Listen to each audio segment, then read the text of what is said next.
Ces deux-là ne s'étaient pas vus depuis 6 mois. Retrouvailles Trump-Zelensky à la Maison-Blanche aujourd'hui.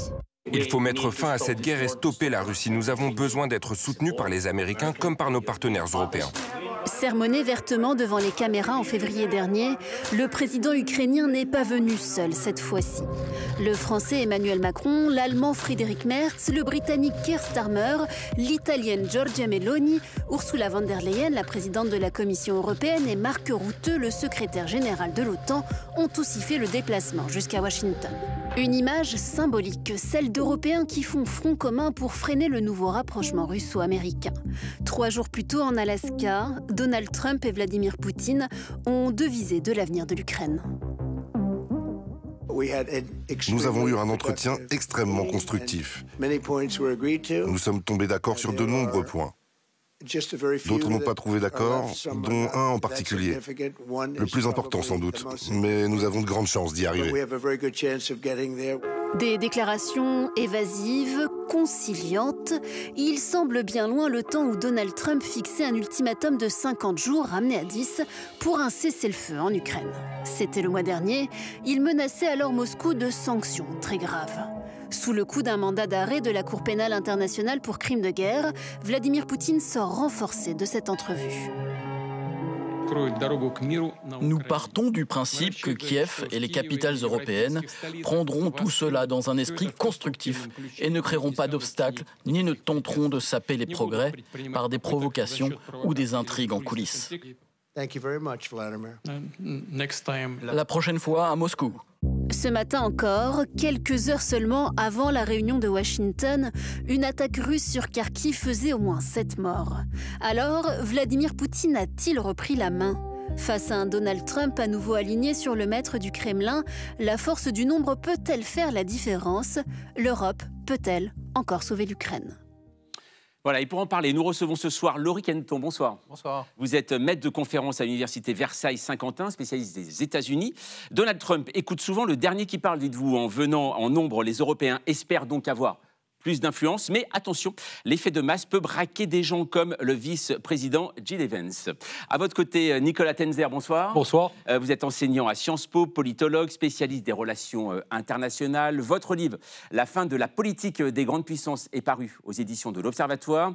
Selon vous, la réunion qui se tient actuellement à la Maison-Blanche sera un test pour voir si les Européens demeurent unis face à Trump, mais aussi s'ils poussent, dites-vous, l'Ukraine à faire des concessions territoriales, ce qui serait une catastrophe. Et puis Sylvie Kaufmann, bonsoir. Bonsoir. Vous êtes éditorialiste international au Monde. Votre livre, Les Aveuglés, comment Berlin et Paris ont laissé la voie libre à la Russie, est paru aux éditions Stock. Selon vous, c'est un événement majeur qu'autant de dirigeants européens arrivent en même temps à Washington. Ils s'y sont imposés en quelque sorte, car ce n'est pas Trump, mais Zelensky qui les a invités. Et pour entamer ce débat, c'est avec vous, Hélène, et le chiffre du jour. 330 000 dans le détail, 250 000 soldats russes tués en Ukraine depuis le début de la guerre, contre 80 000 côté ukrainien. Alors ce sont des chiffres à prendre avec des pincettes, c'est une évaluation, car on le sait, les Russes ont tendance à minimiser les pertes, et puis les Ukrainiens, de leur côté, ne donnent très peu, voire pas du tout de chiffres. Le nombre de victimes russes, quand même, est expliqué selon l'Américain Marco Rubio, le secrétaire d'État, parce que les Russes ont juste, dit-il, plus de chair à broyer. Malgré tout, Nicolas Tenzer, est-ce que l'un des deux pays peut être épuisé par cette guerre, par ses victimes, et finir par jeter l'éponge? Alors, tout simplement, les Russes ne jetteront jamais l'éponge, parce que Poutine, même s'il devait sacrifier 2 ou 3 millions de ses hommes, continuera à attaquer l'Ukraine, continuera à attaquer l'Europe. Pour lui, de toute manière, la vie humaine, je dirais, n'a aucun sens. Il est quand même responsable de centaines de milliers de victimes. Rappelons-nous, en Tchétchénie, en Syrie, en Ukraine même, dans certains pays d'Afrique. Donc ça n'a aucune importance pour lui. Et il n'y a pas de révolte actuellement en Russie, et il n'y en aura pas. C'est quelque chose aussi qui est malgré tout extrêmement frappant. Côté ukrainien, évidemment, la situation est beaucoup plus tendue. Mais vous savez, récemment, il y avait une députée ukrainienne qui disait « Si nous continuons à combattre, nous allons perdre des milliers des nôtres. Si nous cédons sur quoi que ce soit, nous allons en perdre des millions. » Et donc chaque fois que je suis retourné en Ukraine, j'ai vu la même détermination à combattre. Il n'est pas question de céder quoi que ce soit à Poutine. Et je crois que pour les Européens, il n'en est pas question non plus. En tout cas, ça doit être la ligne ferme qu'ils doivent défendre. Alors, Laurie Kenneton, est-ce que depuis la rencontre entre Vladimir Poutine et Donald Trump vendredi en Alaska, on peut dire que le président américain s'est aligné sur la vision russe? Il était déjà relativement aligné, mais à temps partiel. C'est-à-dire qu'il avait montré, ce qui était assez rare, une certaine frustration, disons des gros mots, à l'égard de ce que lui raconte Poutine. Donc on s'était dit, tiens, il se rend compte qu'il se fait balader, donc il va peut-être être un peu plus actif et peut-être lui rentrer dedans et montrer qui est le patron, parce que c'est quand même le président des États-Unis, après tout. Donc c'est quand même à lui de montrer qui est le leader du monde libre, et puis c'est Trump, donc il est quand même censé montrer de la puissance. Et puis finalement, on a vu qu'il se rangeait quand même beaucoup derrière son ami Vladimir, et il avait l'air quand même un peu déconfit dans la petite conférence de presse qui a suivi. Il n'y a même pas eu de dîner, et donc ça avait l'air d'être une sorte de fiasco, donc d'alignement assez servile. Sylvie Kaufmann, cette versatilité un peu de Donald Trump, on l'a vu changer effectivement de position plusieurs fois, et encore vendredi, il menaçait de sanctions, et puis quelques heures après, on a vu la limousine, le tapis rouge pour Vladimir Poutine. Quel Trump les Européens et Zelensky ont ce soir face à eux? C'est une bonne question. On va le savoir, j'espère, un peu plus tard. C'est impossible à savoir. Je crois que l'un d'entre vous disait tout à l'heure, c'est le dernier qui parle qui a raison avec lui. Vous vous souvenez, pendant le premier mandat, on disait, heureusement, il y a les adultes dans la pièce. C'est-à-dire, il y avait des gens sérieux, quelques personnages professionnels autour de lui, des anciens généraux, Jim Mattis, qui était le secrétaire à la Défense, etc., et qui étaient censés le ramener un peu à la raison, le remettre dans les rails quand il en sortait trop violemment, et là, il n'y en a plus. Et ben, j'ai l'impression que cette fois, c'est les Européens qui jouent le rôle des adultes dans la pièce, ou du moins qui vont essayer de défendre à la fois leurs intérêts, de soutenir bien entendu Zelensky, et d'essayer de le remettre dans le droit chemin et d'avoir affaire à un président des États-Unis qui soit un vrai président des États-Unis. Pourtant, jusqu'à présent, les images que l'on voit actuellement de la réunion, on voit quelque chose de plus apaisé, tout de même, Nicolas Tenzer, que la dernière fois. Oui, c'est difficile d'être plus violent que le 28 février dernier. Il faut le reconnaître. Mais maintenant, il faudra voir, effectivement, pour l'instant, en tout cas, tout ce que Trump a dit avant la réunion, c'était évidemment quelque chose qui était totalement inacceptable pour l'Ukraine et qui était totalement aligné, finalement, sur les positions russes. Quand il disait, finalement, il va falloir que l'Ukraine renonce à la Crimée, il va falloir que l'Ukraine renonce à toute adhésion à l'OTAN, ce qui serait une violation, d'ailleurs, de la déclaration de Paris de 90, puisque chaque pays a le droit de choisir ses alliances, y compris, bien sûr, militaires. Tout ceci, et puis on pourrait rappeler aussi même les propos de Steve Witkoff, qui parlait justement... l'émissaire de Donald Trump. L'anti-adulte dont parlait Sylvie Kaufmann, qui disait, finalement, Poutine accepte d'inscrire dans la Constitution qu'il n'agressera plus personne. Ouais. Alors, quand on sait que Poutine a violé plus de 100 traités internationaux, évidemment, c'est totalement risible. Et d'ailleurs, le vrai sujet aussi, c'est qu'on peut s'interroger sérieusement sur d'éventuelles garanties de sécurité on va en parler de ça, bien sûr. Que les États-Unis pourraient accorder. Quand on connaît la violation du mémorandum de Budapest de 1994, qui avait prévu en effet la démilitarisation de l'Ukraine, enfin sur les armes nucléaires notamment. En attendant, 7 dirigeants européens actuellement réunis, tout à l'heure réunis à la Maison-Blanche, ça c'est du jamais vu. Est-ce qu'ils se sont imposés? Pas du tout, répond Marco Rubio, le secrétaire d'État américain. Je vous propose de le regarder. But you said that they're coming here tomorrow to keep Zelensky from being bullied. They're not coming here tomorrow. Oh, this is such a stupid media narrative that they're coming here tomorrow because Trump is going to bully Zelensky into a bad deal. We've been working with these people for weeks on this stuff. They're coming here tomorrow because they chose to come here tomorrow. We invited them to come. We invited them to come. The president invited them to come. Sylvie Kaufmann, vous pensez quoi? Ils ont été invités, ils se sont imposés. Comment ça s'est passé pour les Européens? Quand on est bon diplomate, on arrange les choses comme ça, effectivement. Il est évident que ces leaders européens ne seraient pas venus si Trump avait dit « je ne veux pas que vous veniez », mais ce n'était pas du tout dans l'intérêt de Trump de dire « ne venez pas ». C'est impensable. Donc, mais c'est une bonne chose, je trouve. C'est effectivement sans précédent d'avoir ce groupe d'Européens qui ne correspond d'ailleurs pas à un cadre établi qu'on connaît, institutionnel. Ce n'est pas l'Union européenne. Bien sûr, il y a la présidente de la Commission, Ursula von der Leyen, mais ce n'est pas des représentants de l'Union européenne en tant que tel. Il y a le secrétaire général de l'OTAN, il y a le Premier ministre britannique, c'est intéressant. Il y a le président finlandais qui joue son propre rôle à lui. Voilà. Donc c'est vraiment un groupe... intéressant, et je pense que c'est très important, cette mission. Laurie Kenton, un mot tout de même aussi sur cette vision que peut avoir Donald Trump ce soir. On le sait, sa vision de l'Europe, il n'est pas trop fan de l'Europe, mais là, il y a quand même 7 chefs d'État ou dirigeants européens. Pour lui, c'est quoi? C'est un signe de force ou de faiblesse?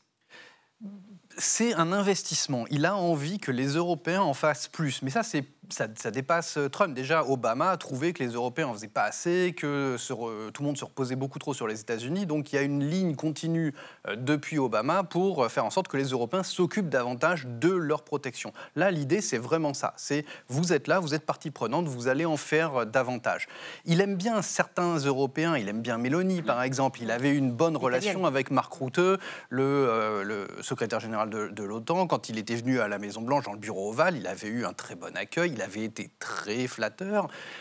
Et quand Trump était venu au sommet de l'OTAN, il avait été très enthousiaste. Donc il peut avoir des relations en Europe avec les Européens qui sont assez positives. Donc finalement, il prépare peut-être l'avenir, une sorte de glissement vers une responsabilisation accrue des Européens. Alors vous avez parlé de Giorgia Meloni, mais on va le voir, Natacha, qu'il y a un homme dans cette délégation qui a une relation toute particulière avec Donald Trump, c'est le président finlandais, et oui, Alexander Stubb.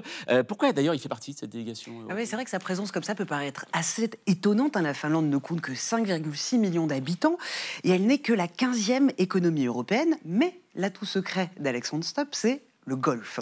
Là, grâce à ce sport, le président finlandais est devenu très proche de Donald Trump. En mars, on les voyait ensemble sur le green de Mar-a-Lago, le fief de Trump en Floride. Depuis, il serait le nouveau meilleur ami de Trump, son new besties, et les deux hommes échangent régulièrement par téléphone. Alors, Alexander Stubb est aussi un fervent allié de l'Ukraine. Oui, alors suite à l'humiliation de Zelensky en février, c'est lui qui aurait apaisé la colère de Trump. En juillet, le président ukrainien a d'ailleurs remercié de l'avoir aidé à rétablir le lien avec les États-Unis. Stubb conseille également à Trump d'être plus dur avec Vladimir Poutine. Il faut dire que son pays, qui partage plus de 1300 km de frontières avec la Russie, a choisi de sortir, de quitter de sa neutralité pour rejoindre l'OTAN en mars 2023. Sa présence dans la coalition des volontaires est donc un peu pensée comme un trait d'union entre l'Europe et les États-Unis. Sylvie Kosman, est-ce que les Européens ont tout intérêt, ont raison de prévoir des amortisseurs face justement à la personnalité éruptive de Trump, des amortisseurs qui pourraient comme ça justement l'apaiser, le mettre en confiance? Oui, bien sûr, bien sûr. Et, vous avez parlé de Meloni, c'est vrai qu'elle a elle a à la fois cette relation, parce que politiquement, elle est proche de lui, hein, elle est quand même la première ministre d'un parti d'extrême droite. Elle a aussi une personnalité qui fait qu'elle parle facilement, elle parle anglais, etc. Donc elle a une sorte de rapport avec Trump qui marche pas trop mal. Donc Alexander Stubb, le Finlandais, il a aussi cette relation particulière. Avec le golf, c'est vrai, parce qu'ils ont passé 7 heures dans cette séance de golf. Ah oui. Ils ont passé 7 heures ensemble, petit déjeuner, golf, déjeuner. Donc, et pendant ce temps, Stubb lui a vraiment briefé sur la Russie, et il a une vision de la Russie qui n'est pas tout à fait celle de Trump. Oui. Donc c'était vraiment un entretien productif. C'est une séance de golf très productive. Il y a Merz qui a maintenant le chancelier Merz allemand, qui a réussi à établir aussi une assez bonne relation. Il se téléphone régulièrement. Je crois que Starmer, ça va aussi. Bon, c'est moins chaleureux, le Premier ministre britannique. Alors, je crois qu'avec Macron, ça a bien marché pendant longtemps et ça s'est un peu refroidi depuis le G7 du Canada et aussi, évidemment, à cause de la reconnaissance de l'État palestinien par la France. Il y a un problème quand même, c'est que, contrairement à Trump, les Européens ont beaucoup moins confiance dans la parole de Poutine et demandent, avec Zelensky, évidemment, l'Ukrainien, des garanties de sécurité. Nicolas Tenzer, ça peut être quoi, des garanties de sécurité? Ça peut être des Français, des soldats français au front russe demain? Vous savez, il y a deux questions dans une. C'est en cas d'agression, de réagression de la Russie. Il y a la première chose, c'est est-ce que le déploiement de forces de sécurité d'un certain nombre de pays membres de l'OTAN en Ukraine, c'est quelque chose qui suit un accord de paix ou qui se fait indépendamment d'un accord de paix ou même d'un cessez-le-feu. L'hypothèse qu'Emmanuel Macron avait évoquée le 26 février 2024, évidemment, on n'était pas du tout sur une sorte d'accord de paix quelconque ou de cessez-le-feu avec la Russie. Et puis après l'arrivée de Trump à la Maison-Blanche, c'est devenu, s'il y a un accord de paix, alors il va falloir déployer des forces de sécurité. C'est quand même quelque chose qui est très différent, parce que si on a un accord de paix où l'Ukraine serait amenée par la force à céder des territoires, les forces de sécurité auront un travail beaucoup plus considérable à entreprendre, parce qu'il faut savoir que ces territoires occupés, évidemment, par la Russie, ne seront pas du tout des territoires démilitarisés, il y aura des forces. On sait déjà que dans ces territoires occupés, au-delà des déportations, des assassinats, des tortures, évidemment, régulières par les Russes des populations, vous avez des enfants, des adolescents, 1,5 million, qui sont enrégimentés pour en force faire des forces qui, après, seront destinées à combattre leurs frères et sœurs ukrainiens et un jour l'Europe. Bon. Donc la question des forces de sécurité, c'est, admettons qu'on les déploie. Là, hier, Emmanuel Macron a dit oui, mais elles ne sont pas là du tout pour combattre, elles sont là pour protéger. Oui, mais il y a quand même un vrai sujet, qui est la question de la doctrine d'emploi. C'est-à-dire que si, demain, les Russes attaquent des soldats polonais, français, finlandais, etc., en Ukraine, il faut bien qu'ils aient les moyens de répondre. Et ça, évidemment, c'est quelque chose qui n'est pas traité et dont on ne parle pas pour des raisons, d'ailleurs, qu'on comprend assez bien. Loïc Ganton, ce soir, Donald Trump a dit que les États-Unis allaient s'impliquer dans la sécurité de l'Ukraine, sans parler de l'adhésion à l'OTAN, bien sûr. Mais est-ce que ça tranche pas un petit peu avec la position, justement, isolationniste de Trump, qui ne voulait pas impliquer les États-Unis, finalement, dans d'autres conflits ? Alors complètement. Il voulait surtout, mais ça, Obama était dans la même ligne. Il y avait toute cette espèce d'épuisement des guerres de Bush, et donc George Bush avec l'Irak, l'Afghanistan. Et c'est une des raisons pour laquelle Obama, à son époque, n'avait pas voulu qu'il y ait la moindre intervention pour défendre la Crimée. On est en 2014. Donc on est déjà dans cette matrice-là. Là, Trump était celui qui voulait arrêter toutes les guerres et faire la paix, et surtout n'envoyer absolument personne sur le terrain. Là, l'équation était assez profitable pour les États-Unis. On envoie du matériel militaire, les usines, au Texas en particulier, État rouge républicain, tournent à plein régime, l'emploi se porte très bien, et il n'y a pas un boy qui est tué au combat. Donc c'est vraiment la quadrature du cercle. Mais là, l'implication américaine, ça reste un énorme point d'interrogation, parce qu'en pratique, qu'est-ce que ça veut dire ? Et puis avec Trump, on sait que les choses changent très rapidement. Donc, on va regarder la carte, on parlait des territoires et des concessions territoriales. Il y a des cartes qui sont très parlantes. On parlait de 2014, l'Ukraine de 2014, avant 2014, voilà. Et en 2014, c'est l'annexion de la Crimée. Ça commence comme ça. Et puis ensuite, pendant 11 ans, jusqu'à 2025, jusqu'à aujourd'hui, vous allez voir tous ces territoires du front Est qui passent peu à peu sous le joug russe. Est-ce que finalement, s'ils veulent arrêter la guerre aujourd'hui, Sylvie Kaufmann, les Ukrainiens peuvent-ils éviter de perdre des territoires ? Est-ce que c'est possible ? Officiellement, non. C'est très difficile pour un pays agressé de dire OK, on va pouvoir céder des territoires. Bon, en réalité, dans les conversations privées, je crois qu'il y a une conscience parmi les Ukrainiens, y compris au niveau politique, qu'à un moment donné, il faudra, si on veut vraiment la paix, il faudra non pas céder des territoires, mais reconnaître qu'ils sont occupés. Il n'est pas question d'avoir une reconnaissance juridique de la présence russe dans ces territoires occupés. Il n'est pas question de dire, voilà, c'est une annexion, c'est OK, y compris sur la Crimée d'ailleurs. La Crimée comme le Donbass, bien sûr, bien sûr. Il n'y aura pas, voilà. Mais on peut dire, OK, ils sont là. On continue à revendiquer ces territoires. Les pays occidentaux peuvent dire, pour nous, ce sont des territoires occupés. On ne reconnaît pas l'annexion, etc. Ce sont des territoires ukrainiens. Ce qui compte à ce moment-là, pour que cette situation de fait soit acceptable, c'est que l'Ukraine ait ces fameuses garanties de sécurité. Oui. Dans le reste de l'Ukraine, disons 80% du territoire, 90%, j'en sais rien, ça sera décidé dans les négociations, mais il faut que le reste, le pays, l'Ukraine, puisse être viable, être indépendant, être souverain et puisse être en capacité de dissuader la Russie de réattaquer. C'est ça qui est essentiel dans cette affaire. Mais Nicolas Tenzer, ça veut dire que, là on a parlé des boys tout à l'heure, alors si les boys n'y vont pas, ça veut dire que demain, il peut très bien y avoir des soldats français sur le sol ukrainien, britanniques également, pour défendre l'Ukraine. Est-ce que vous pensez aujourd'hui l'opinion publique et les présidents et les chefs d'État prêts à faire cette démarche ? Alors, je pense que l'opinion publique n'est pas quelque chose de, comment dire, n'est pas un donné. C'est quelque chose aussi qui se travaille et sur lesquels les dirigeants des pays européens peuvent avoir aussi une influence. C'est-à-dire qu'il faut aussi parler de la réalité de la guerre. Quand, il y a quelques semaines, le général Burkhardt, par exemple, le chef d'état-major des armées sortant, disait « Attendez, en 2030, la Russie peut attaquer un pays européen », et il disait la même chose que ses homologues ou les chefs de renseignement d'autres pays européens. Il n'est pas du tout isolé en Europe à faire ce constat. Eh bien, il met en garde, si vous voulez, vraiment les Européens, en disant « Il va falloir s'armer de manière massive ». Mais c'est là aussi où, vous savez, les propos d'Emmanuel Macron, qui étaient très justes, en juin 2022, Rosatori, où il disait il faut passer en économie de guerre, il faut que les pays européens passent en économie de guerre, je veux dire, sont un peu loin de la réalité. C'est-à-dire qu'aujourd'hui, on a fait des progrès considérables, et c'est très bien en matière d'armement, mais quand on a entendu le président hier, on se dit qu'il faut aller vraiment beaucoup plus loin et plus vite. Et c'est là où il y a un gros travail de préparation des opinions publiques. Dernier point quand même, l'Ukraine n'est pas complètement démunie non plus. Ouais, bien sûr, ouais. Il ne faut pas l'oublier, plus de 50% aujourd'hui des armes utilisées par les Ukrainiens sont des armes ukrainiennes. Les Ukrainiens ont mis en place, actuellement, un nouveau missile capable d'aller très loin. Ils ont produit plus de 3 millions de drones.